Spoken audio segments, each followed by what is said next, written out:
कोणी केली मला माहिती नाही. माझं तर म्हणणं आहे ना, जे काय तुमचा प्रश्न काय, औरंगजेबाची जी कबर आहे ती काढली जावी असं अनेकांचं म्हणणं आहे. तुमचं काय म्हणणं आहे त्याच्यावरचं? ठेवून काय उपयोग आहे? म्हणजे काय,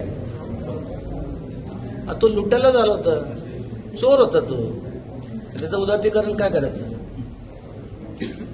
कशा करता ते काय? आणि जे लोक दर्शनाला जातात त्यांना सांगा घ्या, त्यांचे वंशज आहे का ते दर्शनाला जातात, घेऊन जा, तुमच्या घरी ठेवा ना. मग नाही तर तुम्ही जावा, जे औरंगजेब कुठनं आला होता, तुम्ही पण देश सोडून जावा.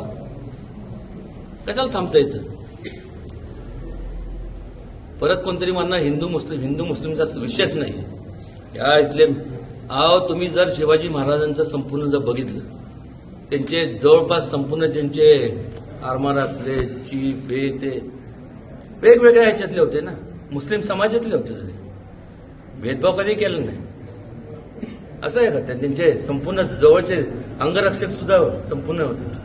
त्यामुळे ही काय, हे बाणगोळ, यांना काय खोदून टाकाय नसतं काय, किती लागतं? एक जेसीबी मारला, खापकीन गेलं की गेलं, त्या टाकून कुठे